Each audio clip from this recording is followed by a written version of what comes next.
Hello, everyone. I'm Kay, and today I want to talk about what is happening in the world with Israel. Um, Grief is just something very different for the Jewish people. They grieve, we grieve for the people we lose, but we also grieve for the world because they can't seem to stop the hatred that keeps coming back to us. How is this possible? Like it's the most oldest of hatreds. Sometimes I'm wondering, I'm walking in the world and I'm thinking, why do I walk and I look at people and I talk to them and I feel like I'm in an alien world? Like we don't even belong here. As Jews, we walk the streets, we talk to people, we work in our jobs, we raise our kids, and somehow we don't really feel like we belong here. Now, I've lived in Israel, so I can tell you that even in Israel, it's a different feeling. It's almost like we are where we're supposed to be, but it's not the way it's supposed to be. And no, Israeli or Jewish person, and I'm going to say 99% of everyone, ever want anything from anyone in the world. We just want to exist, and we have this need. It's almost like when the geese need to migrate because winter comes and they can feel it.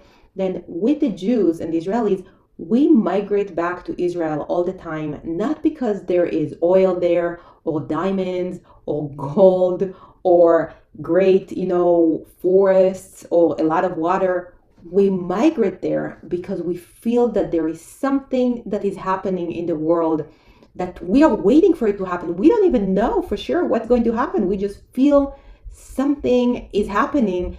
And just like the geese, we migrate back into our place, this ancient place that brought us nothing but grief. Like, honestly, all these wars and exiles and punishments and hatred.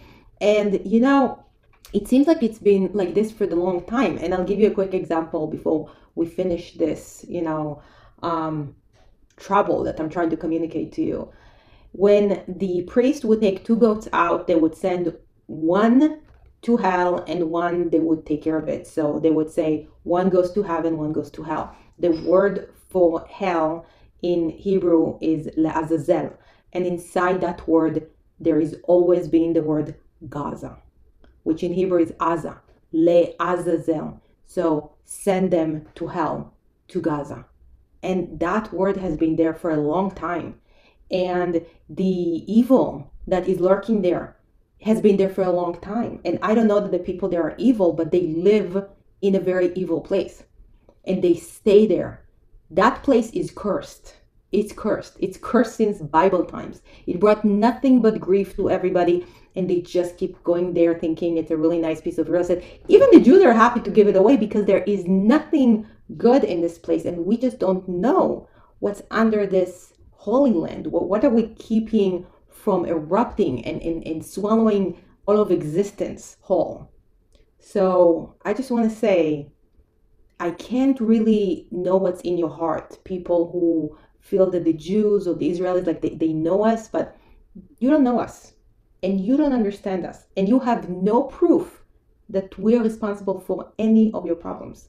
But I think that you know that we are the solution to everybody's problems.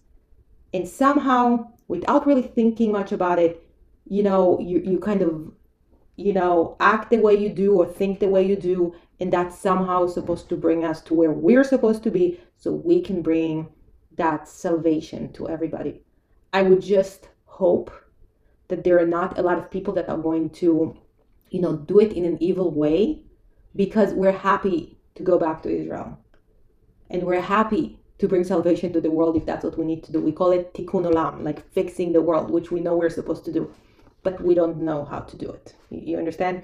We're waiting for the guy, right? We know which guy we're talking about, but many of the Jews and Israelis are not there yet, and they're not supposed to. So it's not your job to make them go there. They will get there, I promise. But until then, try to help with kindness and love. Kindness and love. But also know that if we're bringing you the solutions and we say, hey, you should keep the commandments, you should do this or do that, we're not saying it out of evil or judgment. We're saying it because we've been doing it for the longest time, and sometimes we haven't been doing it and we've been punished severely for that, and we feel compelled to share that with you because we already have enough experience knowing what happens when you don't do it.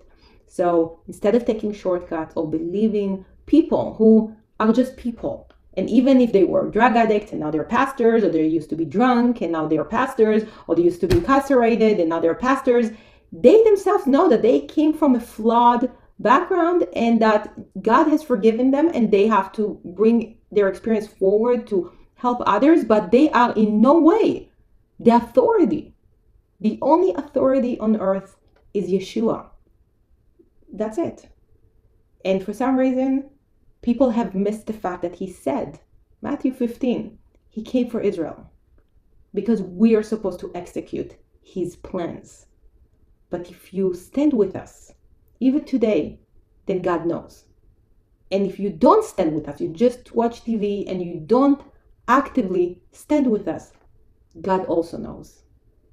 The blessing will come to those who bless us, and curses will come to those who curse us. Gaza curses us. It's been cursing us for a long time. And therefore, they will always be cursed. They will always suffer, and it will never end.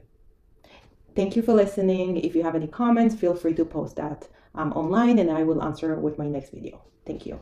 Please like and subscribe. Every subscriber is for Yeshua.